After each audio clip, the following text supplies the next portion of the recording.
Have you ever felt that kind of hustle life you all wish for? Moments where you don't care such health problems.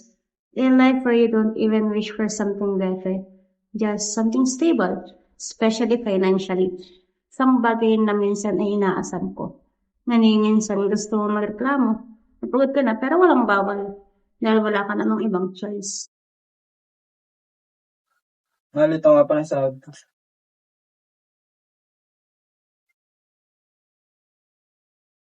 Ito lang? Do you think this is enough for us? Sensya ka na, mahal. I didn't earn much from the auto shop. Ang dami pa nating utang na babayaran. Kulang pa ito sa mga pambaon ng mga anak natin, oh. Konting sakripisyo lang, makakaraos din tayo. Damdam ko ang pagod galing sa school at trabaho, pero mas lalong bumigat nang marinig ko ang sigawan ng pamilya ko mula sa malayo. Ano, Mari? Pinalaki kita ng tama, tapos ganyan igaganti mo sa amin? Sorry, Nay. Sorry. What did you say? We sent you to school. Sorry, Halos gawin kong araw ang gabi. sorry, Tay. Sorry Tapos po. yan lang gaganti mo sa amin. Sorry po. Even Ian already left me. Sorry po. Gustuin ko maitakwil ka. Pero dapat alam mo kung paano buhayin ang apo ko. Ikaw pa naman ang inaasahan ng pamilya natin? Bukod kay Bunso, ikaw pa naman may potential maging engineer. Sorry, Nay. Sorry, Tay. Sorry. Go!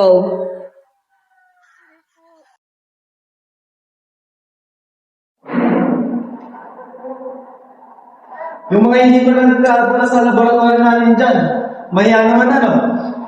Look, susunod na ako nagsibiyahin. Okay lang, kumbaga sa ibang tao riyan, na palaging delay magkabot ng mga abuna. May mga sariling part-time job naman. Hindi ko na lang pinansin ang pagpaparedig ng treasurer namin kasi wala namang sense, and I understand his statement as it was easy to believe in what you see because they don't know my story.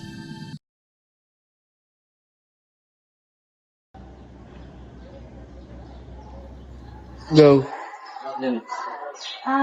No, don't like me. Ako nasa mga nagdami, kaya extra na zone ako. Pwede kong hiramin, tapos saka mo na ang bayan kapag may pera na. You don't have to. Alam ko, kailangan mo rin yan para sa tuition mo eh. Hindi ko naman tita. Sa mag-alala.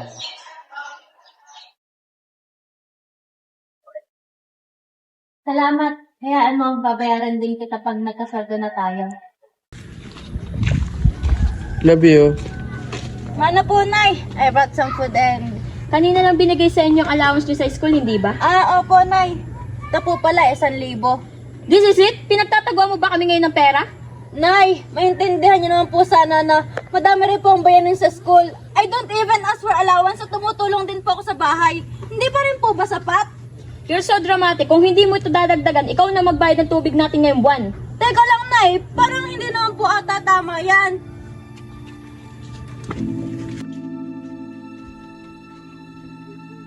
Nakakapagod na palaging ganito ang senaryo. Walang ibang ikutan ng problema, kundi sa pera.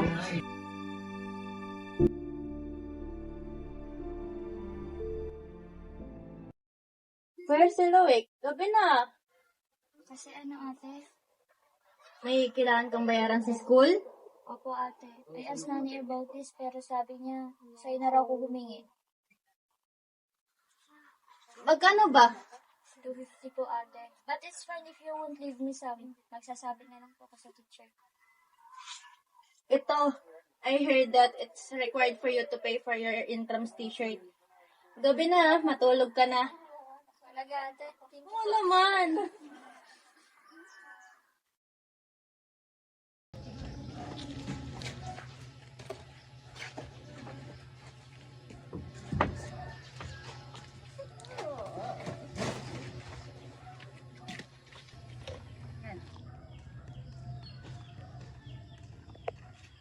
Ate, nakita mo ba yung pera ko?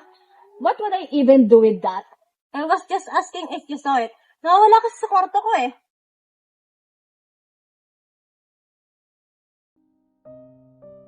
Oh, ano to?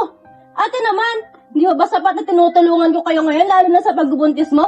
Tapos magnanakawan mo pa ako? Wow! Are you guilt-tripping me now? Pinamumuka mo basta ka na porke kumikita ka ng pera, ay parang kargo mo na kami ng anak ko? That's not what I meant, ate. Ang akin lang naman, tinutulungan ko na nga kayo, tapos pagnanakawan mo pa ako? Ano na makagulan ito, Mari? Pagsabihan nyo nga tong anak niya na, nagdagamot na eh. Nice, ate, kasi kinita.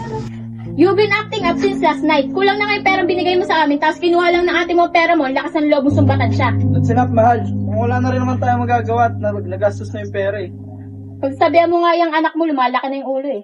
Are you even serious, Knight? After everything I've done for this family, kasalanan ko ba na napapagod din ako? Kasalanan ko ba na mahirap tayo? At kasalanan ko ba kung bakit maaga nabuntis si ate? Ni minsan ba tinanong niyo ako kung kumain na ako? Kung nasan ako? At kung anong ginagawa ko? Kahit anong sakripisyo yung ginagawa ko, hindi niyo naman nakikita eh. Kasi paborito niyo si Naate at si Bunso. Are you saying I'm a terrible mother? Is that what you think? No, Nay, that's not what I'm saying. Ang akin lang naman, isipin niyo din na napapagod din ako. Alam niyo ba kung para kanino yung kinuha ang pera ni ate? Para kay Bunso yun, hindi para sa akin. Hindi na ako umaasa na magiging paborito din ako katulad ni ate at ni Bunso. Kasi hindi naman eh. Let's hear the speech of Engineer Clemente.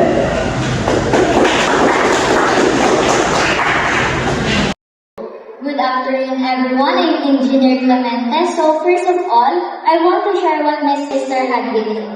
Kung sana mahihilig yung isang ate dyan, ano? Pero si Ate Aye, siya yung pinakang paborito ko sa lahat. Nagawa ko pang kuhanin yung diary na ito. But, there was only one page that caught my attention. The last page. Some strategy of financial stress. Iyan ang mabasa sa pinakang taas.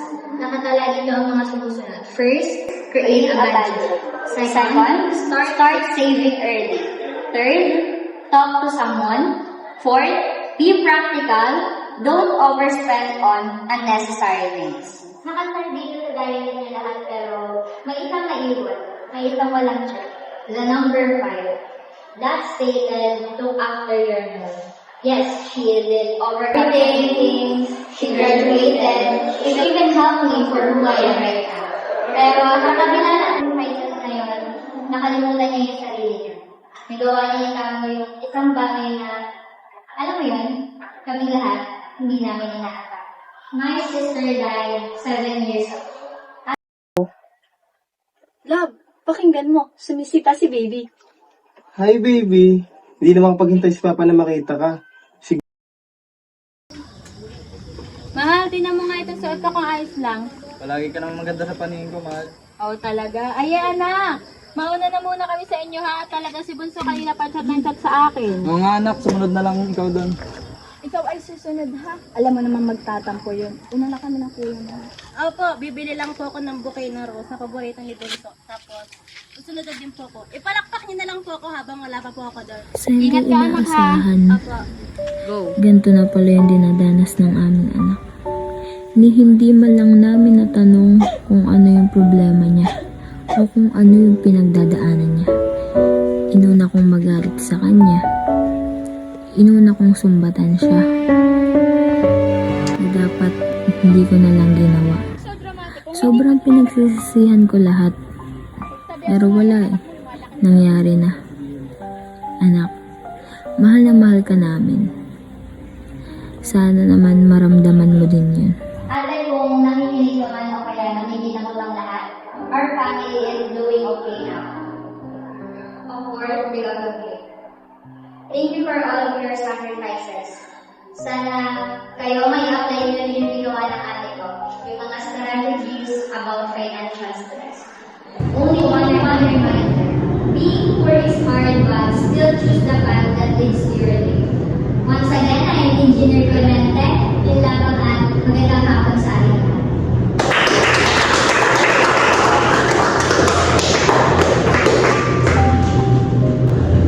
Proud ako sa iyo, anak.